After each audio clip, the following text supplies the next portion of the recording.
Hey guys, it's Lindsay. Welcome back to my channel. Thank you for dropping by tonight. If you're new here, welcome. I'm super happy to see you here, especially if you're someone that I've met at a recent school visit. I've had a ton of virtual visits recently.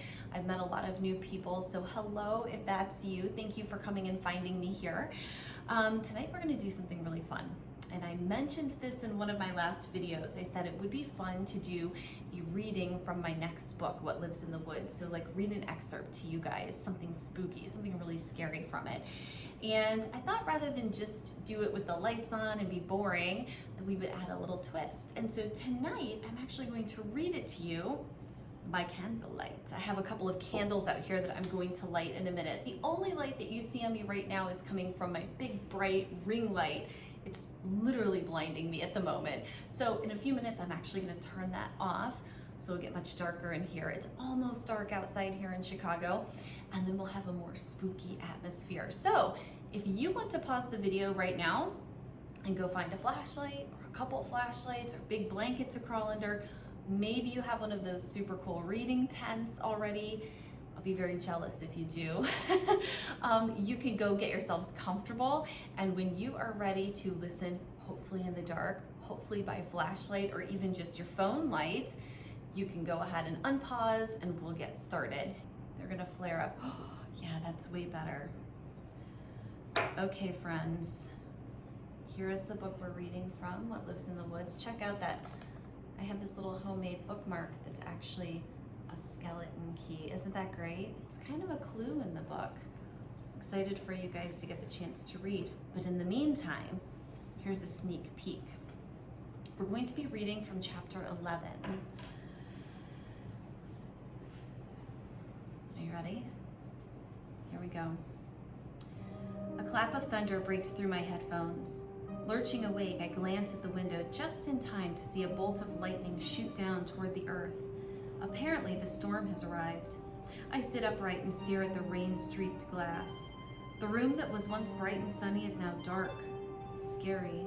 Another flash of lightning brightens up the room, and the mannequin. The blanket I tossed over it earlier in the day is now pooled on the floor. Its creepy, faceless head is turned toward me. Was it facing my bed before? I can't remember. I squint through the darkness, wishing I'd chosen the room Leo is in. Tucking the blankets up to my chin, I try to pretend I'm back home. I have the most beautiful room. Pale blue with stencils of birds that look like they're flying through my window. They're probably babyish. I mean, Mom did stencil them on when I was like 6, but I love them. They're cheerful. This place? Totally not cheerful. I thought I hit the jackpot with this room, but once the sun went down, everything changed. Even the small bit of moonlight shining through the window wasn't enough to make it feel friendly now.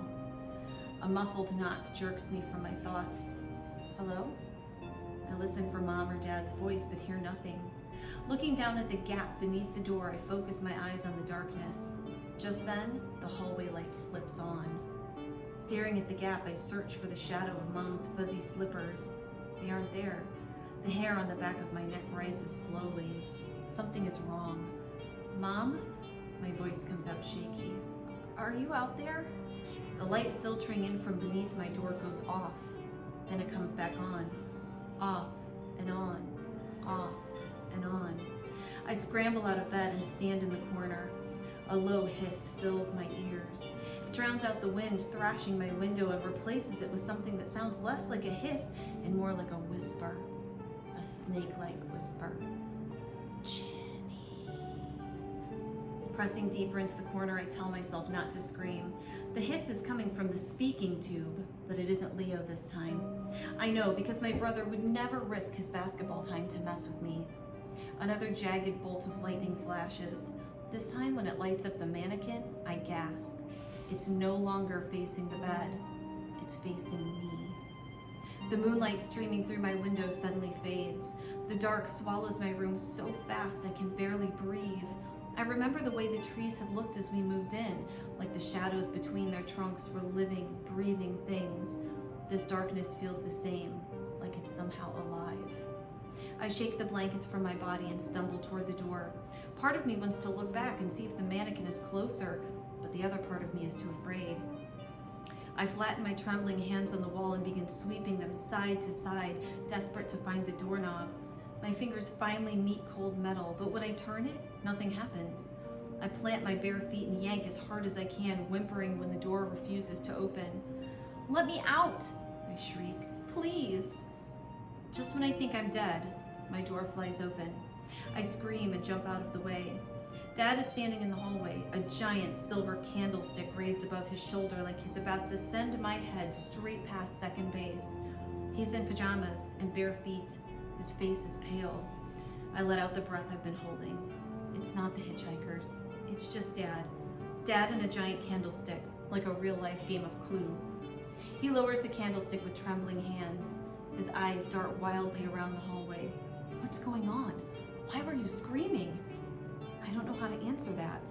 With my heart still racing, I risk a look behind me. The room looks exactly how it did when I first saw it. The whispering has stopped, and the mannequin is no longer staring at me. Is it possible I was dreaming?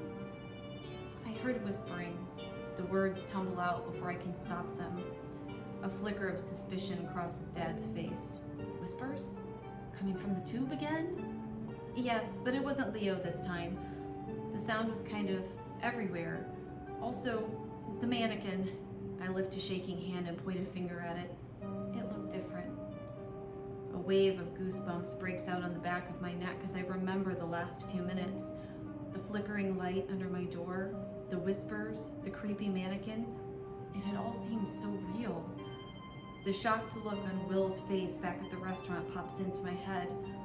He hadn't just looked surprised when I told him we were staying here. He looked scared. For me. Ooh, we're gonna stop there, guys. So, as you guys can tell, there are some spooky things happening at Woodmore Manor to my poor main character, Ginny, and I cannot wait for you guys to discover the rest of this book in September. If you want to look it up, I've got links all over my social media, here on YouTube, on Twitter and Instagram at Lindsay N. Curry, on TikTok at Lindsay Curry Author, and on my website, lindsaycurry.com. It is available for pre-order now, so get on it, guys. September will be here before we know it. I hope you enjoyed the Candlelight reading, and I will see you all again sometime soon. Bye, guys.